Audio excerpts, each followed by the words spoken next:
Hello everybody, welcome back to Knife Craze 2.0. Today, I have this nice little cat named Ping joining me. This is my cat, she's 5 years old, she's a short-haired domestic tabby, and she is absolutely awesome. But the real feature of today actually is two new knives that I recently got at a couple of different flea markets I went to. First off, we have this one right here. It's just in this brown container, that's how it came. It's nothing fancy, the box that is, but the knife is okay. Now what we have here is a Master Cutlery Bowie knife. Now a lot of people out there will say Master Cutlery is shit. Personally, I've never used one of their knives, even though I have this one. I've never used it yet. I don't plan to. I'm a collector, not really a user, right? I already have a set group of knives that I use when I go camping. This is not one of them. But personally, I like it. For a collector's piece, I think it's nice. Some of the key features on this thing is that you have a buck carved into the blade here. You have brass rings, brass pins. So, okay, maybe not a feature, but a detail about the knife. It has this nice little curved cross guard, and it's got your famous Bowie style clip point blade.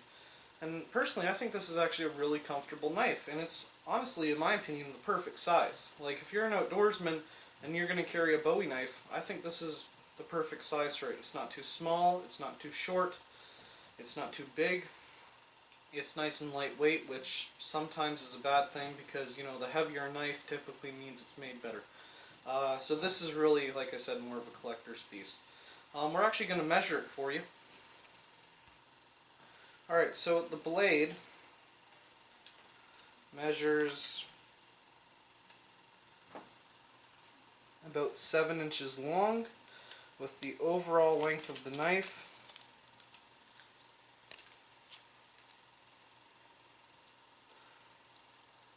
about 11 and a half, almost 12 inches long.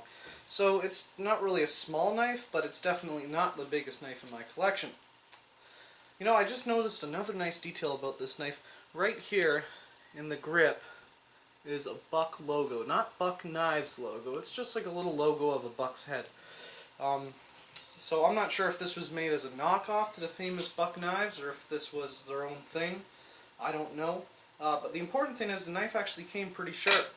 And at least it was sharp enough to, it still is.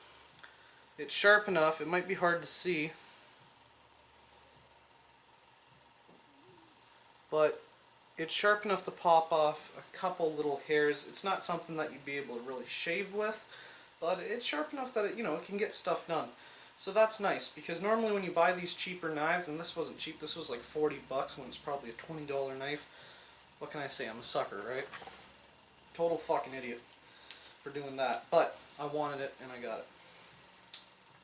Hey, the guy wanted 50 bucks for it. I got it for 40. Anyway, it's sharp enough that you can do stuff with it. Anyway, on to our second knife. Second knife we got is this nice one right here. Comes in your standard nylon sheath, so nothing fancy there, but it's got some nice red piping around it. Right? The belt loop isn't actually very big, it's only about 2 inches, so that's what you got. So if you have a very thick belt, you're not going to get through this. It's got two straps. It's got a button strap. It's got a Velcro strap. Don't know why they did that. Seems pretty fucking weird. Anyway, now this is a really nice knife. The blade is beautiful. Just look how shiny that is. Nice, beautiful blade. I love how it swoops down like that. And this thing too is also quite sharp. Definitely capable of shaving hair. Now what I like about this one over the other one is that it's a full tang knife. And for those of you who don't know, but if you're watching my video you probably do know, full tang means the metal, that is the blade, actually continues all the way through the handle and around. And this actually makes your knife a whole lot stronger for outdoors tasks. Pretty much reinforces the knife, so if you're batoning or chopping with a knife, which some people say you shouldn't do, but if you are, this makes your knife a lot stronger. Whereas opposed to a knife like this that only has a hidden tang, you know, this isn't as strong. This is what you're looking for, full tang knife. I actually really like it. It's got a beautiful grip on there, beautiful brass finger guard. No fuller, coincidentally.